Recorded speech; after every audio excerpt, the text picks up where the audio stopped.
ನಮಸ್ತೆ ಟಿವಿ20 ಕನ್ನಡ ವಾಹಿನಿಗೆ ಸ್ವಾಗತ. ಮಾನ್ವಿ ತಾಲೂಕು ಅಭಿವೃದ್ಧಿಗೆ ಹೆಚ್ಚಿನ ಆದ್ಯತೆ ನೀಡಲಾಗುತ್ತೆ ಎಂದು ಸಣ್ಣ ನೀರಾವರಿ ಮತ್ತು ವಿಜ್ಞಾನ ತಂತ್ರಜ್ಞಾನ ಇಲಾಖೆ ಸಚಿವ ಎನ್ಎಸ್ ಬೋಸರಾಜು ತಿಳಿಸಿದ್ದಾರೆ.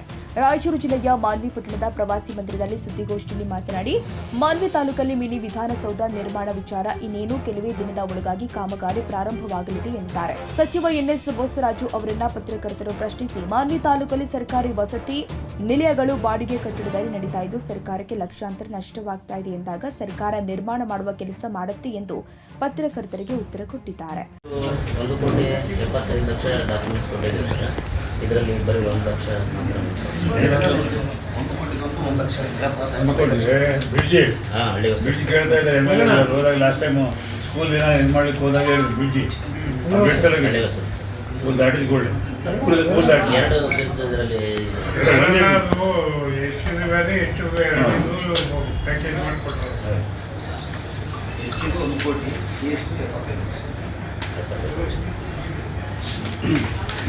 ಸರ್ ಇದು ಮಿನಿಮಮ್ ಎಲ್ಲಿ ಬಂತು ಸರ್?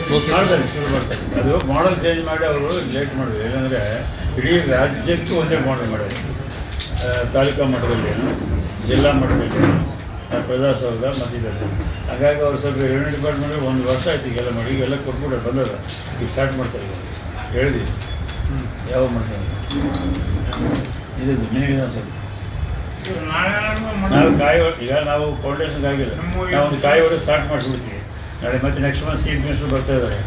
ಬಂದಾಗ ಇದು ಮಾಡಿದ್ವಿ, ಸ್ಟಾರ್ಟ್ ಮಾಡಿದ್ವಿ. ಕಾಮಗಾರಿಗಳು ಮಾಡ್ತಾ ಇದ್ದಾರೆ ಸರ್, ಚಾಲನೆಗಳು ಕೊಡ್ತಾ ಇದ್ದಾರೆ. ಆದರೆ ತಾಲೂಕು ಮಟ್ಟದಲ್ಲಿ ಯಾವ ಒಂದು ಡಿಪಾರ್ಟ್ಮೆಂಟಲ್ಲಿ ಅಧಿಕಾರಿಗಳ ಒಂದು ಉನ್ನತ ಅಧಿಕಾರಿಗಳು ಯಾರಿಲ್ಲ. ಇನ್ಚಾರ್ಜ್ ಸರ್, ತಾಲೂಕು ಪಂಚಾಯತಿ ಪ್ರಮುಖವಾಗಿ ಕುಡಿಯುವ ನೀರಿಗೆ ಇಲ್ಲ ಸರ್. ಅವರು ಇದ್ದಾರೆ ಪ್ರಭಾರಿ ಸರ್. ಒಳ್ಳೆ ಕೆಲಸ ಮಾಡ್ತಾ ಇದ್ದಾನೆ. ಇದರಲ್ಲಿ ರೆಸ್ಪಾನ್ಸ್ ಕೊಡೋಣ. ಇಬ್ಬರು ಸಿಗಬಾರ್ದು. ಇದು ನಂಬರ್ 1 ಇಂದ ಡಿಸ್ಟ್ರಿಕ್ಟ್. ಅವನು ಯಾವ ಈ ರಾತ್ರಿ 11 ಗಂಟೆಗೆ ಇಟ್ಕೊಂಡ್ರೆ ಬೆಳಗ್ಗೆ ಊರಿಗೆ ಹೋಗಿ ನೋಡ್ಕೊಂಡು ಬಂದು ಮತ್ತೆ ರಿಪೋರ್ಟ್ ಮಾಡ್ತಾನೆ ಕೆಲಸ. ಈಗ ಥರ ಮಾಡ್ತಾರೆ ತಿರುಗಾಡಿ. ಯಾವತ್ತು ಏನು ಕೇಳಿದ್ವಿ ಹೇಳಿ, ಇಂಥ ಸ್ಪೆಸಿಫಿಕ್ ಕೇಸ್ನಲ್ಲಿ ಫೇಲ್ ಆಯ್ತು ಅಂತ ಹೇಳಿ ನಾವು ಮಾಡ್ತೀವಿ ಸರ್. ಅದು ಒಂದು ಸರ್. ಅದಾದ ನಂತರ ಈಗ ತಾಲೂಕಲ್ಲಿ ಸರ್, ಈಗ ತಾಲೂಕು ಪಂಚಾಯತಿ ಕಟ್ಟಡ ಇದೆ. ಅದರಲ್ಲಿ ಈಗ ನೀವು ಇದು ಕೊಟ್ಟಿದ್ದೀರ, ಯಾವುದೋ ಒಂದು ಗ್ಯಾರಂಟಿ ಅನುಷ್ಠಾನ ಇವರಿಗೆ ರೂಮ್ ಕೊಟ್ಟಿದ್ದಾರೆ. ಅವರು ಒಂದಿನ ಆ ರೂಮಲ್ಲಿ ಕೂಡಲ್ಲ. ಬಟ್ ಅದು ಕೂಡ ಇನ್ನೂ 3-4 ಏನು ಕಚೇರಿಗಳನ್ನು ತೆಗೆಯುವಂಥ ಸ್ಥಳಾವಕಾಶ ಇದೆ ಸರ್. ಏನಾಗಿದೆ ಮಾನ್ವಿಯಲ್ಲಿ ಮಾಡ್ತಾ ಇದ್ದಾರೆ ಅಂತ ಸುಮ್ಮನೆ ಬಾಡಿಗೆ ಬರ್ತಾರೆ ಸರ್. ಮಾನ್ವಿಯಲ್ಲಿ ಏನಾದ್ರೆ ಕೆಲವೊಂದು ಹಾಸ್ಟೆಲ್ಗಳು, ಸರ್ಕಾರಿ ಇಲಾಖೆ ಕಚೇರಿಗಳು ಕೂಡ ಪ್ರೈವೇಟ್ ಕಟ್ಟಡದಲ್ಲಿದ್ದಾವೆ. ಸರ್ಕಾರಕ್ಕೆ ಈ ಗ್ಯಾರಂಟಿ ಯೋಜನೆ ಯಾಕಂತಂದ್ರೆ ಸರ್ ತಾಲೂಕ್ ಪಂಚಾಯತ್ ಕಟ್ಟಡ ಅಲ್ಲಿ 2-3 ಇಲಾಖೆ ಹೋಗ್ಬೋದು ಸರ್. ಅದು ಡಿಸಿಗ್ನೇಟೆಡ್ ಕೊಡಬೇಕಂತ ಹೇಳಿ ಇವನಲ್ಲಿ ಕಾರ್ಯದರ್ಶಿ ಇರ್ತಾರೆ, ರೂಮಲ್ಲಿ ಅವ್ರಿಗೆ ಇರಲೇಬೇಕಾಗ್ತದೆ. ಗೊತ್ತಾಯ್ತಾ? ಅದು ಮೀಟಿಂಗ್ ಮಾಡಲೇಬೇಕು, ಮಾಡ್ತಾರೆ. ಈಗ ಖಾಲಿ ಇದ್ದರೆ ನೀವು ಇದು ಕೊಡ್ತಾರೆ, ಕೊಡ್ಸೋಣ ಅಂತ ಮಾತಾಡ್ತೀನಿ. ಅದಕ್ಕೆ ಇಲ್ಲ, ಈಗ ಮಿನಿ ವಿಧಾನಸೌಧದಲ್ಲಿ ಮಿನಿ ಆಫೀಸಸ್ಗೆಲ್ಲ ಕವರ್ ಆಗಿಬಿಡ್ತಾರೆ. ಆಮೇಲೆ ಆಲ್ಮೋಸ್ಟ್ ಆಲ್ ಯಾವುದು ಬಾಡಿ ಕಟ್ಟಡದಲ್ಲಿ ಎಲ್ಲ ಅದನ್ನು ಪ್ರಯತ್ನ ಮಾಡ್ತಾ ಇದ್ವಿ. ಮಾಡಿ ಆ ಮಿನಿ ವಿಧಾನಸೌಧ ಕಂಪ್ಲೀಟ್ ಆದ್ಮೇಲೆ ಮತ್ತೆ ಎಕ್ಸ್ಪ್ಯಾನ್ಷನ್ ಇನ್ನೊಂದು ತಗೊಂಡು ಸಣ್ಣ ಬೇರೆ ಕೋಆಪರೇಟಿವ್ ಡಿಪಾರ್ಟ್ಮೆಂಟ್ ಔಷಧಿ ತರಲಿಕ್ಕೆ ಅಂತ ಪ್ರಯತ್ನ ಮಾಡ್ತಾ ಇದ್ವಿ ಗೌರ್ಮೆಂಟ್ ಲೆವೆಲಲ್ಲೇ. ಸರ್ ಮಾನ್ವಿಯಲ್ಲಿ ಏನಾಗಿದೆ ಅಂದರೆ ಕೆಲವೊಂದು ಹಾಸ್ಟೆಲ್ ಕೂಡ 1.5 ಲಕ್ಷ, 2 ಲಕ್ಷ, 3 ಲಕ್ಷ ಕೆಲವೊಂದು ಪ್ರೈವೇಟೈಸೇಷನ್ ಇದಾಗಿಬಿಟ್ಟಿದೆ. ಯಾಕಂತಂದ್ರೆ ಕಟ್ಟಡ ಶಾಶ್ವತ ಕಟ್ಟಡನೇ ಇಡೀ ಸ್ಟೇಟ್ನಲ್ಲಿ ಅಲ್ಲ ಸರ್. ಕೆಲವೊಂದು ಸ್ಟೇಟ್ನಲ್ಲಿ ನಾವು ನೋಡಿ ಅದಕ್ಕೊಂದು ಸಿಸ್ಟಮ್ ಇದೆ. ಸಿಸ್ಟಮ್ ಬೇಕಾದ್ರೆ ಅದಕ್ಕೆ ಮಿನಿ ವಿಧಾನಸೌಧಗಳು ಆದರೆ ಅದರಲ್ಲಿ ಅರ್ಧ ಬಂದುಬಿಡ್ತಾರೆ. ಈ ಕೋರ್ಟ್ ಮೀಟಿಂಗು ಸೆಪ್ರೇಟ್ ಮಾಡಲೇಬೇಕಾ, ಸೆಪ್ರೇಟ್ ಮಾಡಿದ್ವಿ. 8 ಕೋಟಿ 45 ಕೋಟಿ ನಾವೇ ಸ್ಯಾಂಕ್ಷನ್ ಮಾಡಿಸಿದ್ವಿ. ಸಬ್ ರಿಜಿಸ್ಟರ್ ಆಫೀಸು ಅದನ್ನು ನಾವು ಮಾಡಿಸಿದ್ವಿ. ಈಗ ಉಳಿದ ಸಣ್ಣ ಆಫೀಸ್ಗಳು ಎಲ್ಲ ಈಗ ರಾಯಚೂರಿಲ್ಲ, DC ಆಫೀಸ್ಗೆ ಈಗ ಟ್ರೆಜರಿ ಆಫೀಸ್ ಬಂದದ, ಅಸಿಸ್ಟೆಂಟ್ ಕಮಿಷನರ್ ಬಂದದ, DLR ಸಲಹೆ ಮಾಡ್ತಾರೆ, ಅವರೆಲ್ಲ ಕಂಪ್ಲೀಟ್ ಎಲ್ಲ ಬಂದಿದ್ದಾರೆ. ಇಲ್ಲಿ ಮಾನ್ವಿ ಚರ್ಚೆ ಆಗ್ತಿರೋದೇನು ಸರ್, ಲಾಬಿ ಇದೆ, ರಾಜಕಾರಣ ಲಾಬಿ. ಹಾಗಾಗಿ ಹಾಸ್ಟೆಲ್ಗಳನ್ನ ಇಟ್ಕೊಳ್ತಾ ಇದ್ದಾರೆ ಮಾತಿದೆ. ನೋಡಿ ಈ ಎಷ್ಟು ವಸತಿ ಶಾಲೆಗಳು ಹೊರಗ ಇದು ಬಾಡಿನಲ್ಲಿ ಇದ್ದು ಮೊದಲೆಲ್ಲ ಡಿಸ್ಟ್ರಿಕ್ಟ್ನಲ್ಲಿ ಎಲ್ಲ ಆಲ್ಮೋಸ್ಟ್ 70% ನಮ್ಮ ಇದರ ಪ್ರಕಾರ ಎಲ್ಲ ಬಿಲ್ಡಿಂಗ್ಗಳಾಗಿಬಿಟ್ಟು ಎಲ್ಲ 70. ಈಗ ಇನ್ನೊಂದು 1-2 ಆಗೋ ಇದು 24 ಹತ್ರ ಅದಕ್ಕೂ ಈಗ ಪೂಜೆ ಮಾಡ್ತಾಯಿದ್ದೀವಿ. 22 ಕೋಟಿ ಆಗಿದೆ ಸರ್. ಇನ್ನೊಂದು ಕಲ್ಲೂರು ಹತ್ರದೂ ಪ್ರೈವೇಟ್ ಬಿಲ್ಡಿಂಗ್ನಲ್ಲಿ ನಡೀತಾಯಿದೆ ಸಿಲ್ವರ್ದಲ್ಲಿ. ಅದಕ್ಕೂ ಈಗ ಜಾಗ 7 ಎಕರೆ ಚೆಲ್ಲರು ಕೊಟ್ಟಿವಿ. ಅದಕ್ಕೆ 22 ಕೋಟಿ ಕೊಟ್ಟಾರೆ. ಇನ್ನು ಲ್ಯಾಂಡಿಗೆ ದುಡ್ಡು ಕೊಟ್ಟಿಲ್ಲ. 25 ಲಕ್ಷ ಆಗಿದೆ ಸಿಲ್ವರ್ದಲ್ಲಿ, ಕೊಲ್ಲೂರಲ್ಲಿ. ಅದಕ್ಕೆ 1 ಕೋಟಿ 1.5 ಕೋಟಿ ಕೊಡಿಸ್ರು. ಅದಕ್ಕೆ ಪ್ರಯತ್ನ ಮಾಡಿ ಕೊಟ್ಟರೆ ಈಗ ಬಿಲ್ಡಿಂಗ್ ಆಲ್ರೆಡಿ ಸ್ಯಾಂಕ್ಷನ್ ಆಗಿದೆ. ಬ್ಯಾಕ್ವರ್ಡ್ ಕ್ಲಾಸ್ ಬಿಲ್ಡಿಂಗ್ ಸ್ಯಾಂಕ್ಷನ್ ಕೂಡ ಅದನ್ನು ಬಂದ ಆಲ್ಮೋಸ್ಟ್ ಆಲ್ ಎಲ್ಲ ಈ ನೋಡಿ. ಈಗ ಅಲ್ಲಿ 6 ಕೋಟಿ ಸ್ವಂತ ಕಟ್ಟಡ ಎಲ್ಲ ಮೈನಾರಿಟಿ ಬಂದು ಪೂಜೆ ಮಾಡಿ. ಅದೇ ಕೆಲವು ಕಡೆ ಬಾಡಿಗಳಿದ್ದಾವೆ. ಎಲ್ಲರೂ ಈಗ ಗೌರ್ಮೆಂಟ್ ಲೆವೆಲ್ ಫಸ್ಟ್ ಪೇಡ್ ನೀವು ಹೇಳಿದಾಗ ಎಲ್ಲೆಲ್ಲಿ ವಸತಿ ಶಾಲೆಗಳು. ಯಾಕಂದರೆ ಒಂದು ಮಕ್ಕಳಿಗೆ ಅನುಕೂಲ ಆಗಬೇಕು. ಬಾಡಿ ಕಟ್ಟಡಗಳಲ್ಲಿ ಮೂಲಭೂತ ಸೌಕರ್ಯ ಕೊರತೆ ಇತ್ತು.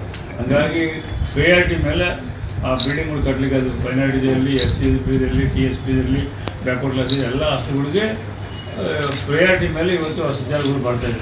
ಸರ್ ಇದು ಚಿಕ್ಕಲ್ಪುರ ಬ್ರಿಡ್ಜ್ ಕಂಪ್ಯಾರಿಸನ್ ಏನಾಯ್ತು ಸರ್? ಮೊನ್ನೆ ತಾವು ಮಾತಾಡಿದ್ರಿ ಸರ್, 2 ರಾಜ್ಯಗಳ ಮಂತ್ರಿಗಳು ಕೂಡ ಬ್ರಿಡ್ಜ್ ಕಂಪ್ಯಾರಿಸನ್ ಮೊನ್ನೆ ಯಾವ ಹಂತಕ್ಕೆ ಬಂತು ಸರ್? ಅದು ಎಲ್ಲಿಗೆ ಬಂತು ಸರ್? ಅದೆಲ್ಲ ಆಗಿದೆ ಟೆಂಡರ್ ಆಗಿದೆ. ಅದು ಅಲ್ಲಿ ಲ್ಯಾಂಡ್ ಬೇಕಾದ್ರೆ ಲ್ಯಾಂಡ್ ತೊಗೊಂಡು ಲ್ಯಾಂಡ್ ಎಕ್ವಿಷನ್ ಎಲ್ಲ ಮಾಡಿ ಅಲ್ಲಿ ಆಂಧ್ರ ಪ್ರದೇಶ ಗೌರ್ಮೆಂಟ್ ಇಲ್ಲಿ ನಮ್ಗೆ ಪರ್ಮಿಟ್ ಕೊಡ್ತಾ ಇಲ್ಲ. ಅವ್ರು ಹೇಳಿದ್ರೆ ಇಲ್ಲೊಂದು ಚಿಕ್ಕ ಪಂಚಾಯತ್ 2 ಪ್ರೊಪೋಸಲ್ ಇದೆ ನಮ್ಮ ಗೌರ್ಮೆಂಟ್ಲಿಂದ. ನೀವು ಇದು ಮಾಡಿದ್ರೆ ನಮಗೆ 16 TMC ಕೆಳಗೆ ಹೋಗ್ಬೇಕು ಅವರು ರಿವರ್ಲಿಂದ. ನಮ್ಗೆ ಈಗಲೇ ನೀರು ಬರ್ತಾ ಇಲ್ಲ, ನೀವು 2 ಕಟ್ಟಿಬಿಟ್ರೆ ನಮಗೆ ನೀರೇ ಬರೋದಿಲ್ಲ ಅಂತೇಳಿ ಯಾರು MLAಗಳು ಅಲ್ಲಿ ಯಾರು ರೈತ ಸಂಘದವರು ಅವರು ಸ್ಟೇಟ್ಮೆಂಟ್ಗಳು ಮಾಡಿದ್ರು. ಮುಳುಗಡೆ ದ್ವೀಪ ಆಗುತ್ತೆ ಅಂತೇಳಿ ಅದ್ರ ಮೇಲೆ ಕಾಂಗ್ರೆಸ್ ಅದ್ರ ಮೇಲೆ ಗೌರ್ಮೆಂಟು ಸ್ವಲ್ಪ ಚರ್ಚೆ ಮಾಡ್ತಿದ್ದಾರೆ. ನಾವು ಈಗಲೇ ಮುಂಜಾನೆ ಕರ್ನೂಲ್ ಬಂದು ಕರೆಸಿ ಇಷ್ಟೊತ್ತಿಗೆ ಅವ್ರು ಬ್ರೇಕ್ಫಾಸ್ಟ್ ಮಾಡಿಸಿ ಅವ್ರಿಗೆ ಡೀಟೇಲ್ಸ್ ಕೊಟ್ಟು ಮೊನ್ನೆ ಬೆಂಗಳೂರಿಗೆ ಹೋಗಿ ಹೈದ್ರಾಬಾದ್ಗೆ ಹೋಗಿ ನಾನು MP ಅವರೆಲ್ಲರೂ ಅಲ್ಲಿ ಇಬ್ಬರು ನಂಜಾಲ MP ಇಬ್ಬರು ಕರೆಸಿ ಮಾತಾಡಿ ಅವ್ರಿಗೆಲ್ಲ ಡೀಟೇಲ್ಸ್ ಕೊಟ್ಟು ಬ್ರಿಡ್ಜ್ ಬ್ಯಾರೇಜ್ ಏನು ತೊಂದರೆ ಆಗೋದಿಲ್ಲ ಎಲ್ಲ ಮಾಡಿ ಅವ್ರು ಗೌರ್ಮೆಂಟ್ಗೆ ಅವ್ರ ಕಡೆ ಬರ್ಸಿದ್ವಿ. ಇದು ನಮ್ಗೆ ಭಾಳ ಮುಖ್ಯ ಅದ, ನಮ್ಗೆ ಅವಸರ ಅದ, ಜನರಿಗೆ ನಮಗೂ ಅನುಕೂಲ ಆಗ್ತದೆ ಅಂತೇಳಿ ಅವ್ರು ಕರ್ನೂಲ್ MP ಅವರು ಕನ್ವಿನ್ಸ್ ಆದರು, ಅಲ್ಲಿ ಜನರು ಕನ್ವಿನ್ಸ್ ಆದರು. ಸೈಯದ್ ಖಾದರ್ ಭಾಷಾ TV20 ಕನ್ನಡ ನ್ಯೂಸ್ ಮಾನ್ವಿ. ಕನ್ನಡಿಗರ ಮೆಚ್ಚಿನ ನಿಮ್ಮ TV20 ಕನ್ನಡ ವಾಹಿನಿ ಇದೀಗ ಟಿವಿಯಲ್ಲಿ ಲಭ್ಯ. ಕರ್ನಾಟಕ ಮತ್ತು ದೇಶ ವಿದೇಶದ 360 ಡಿಗ್ರಿ ಸುದ್ದಿ ವಿವರವನ್ನ ಪಡೆಯುವುದಕ್ಕೆ TV20 ವಾಹಿನಿಯನ್ನು ಲೈಕ್ ಮಾಡಿ, ವಿಡಿಯೋಗಳನ್ನು ಶೇರ್ ಮಾಡಿ, ಕಮೆಂಟ್ ಮಾಡಿ, ಸಬ್ಸ್ಕ್ರೈಬ್ ಮಾಡಿ.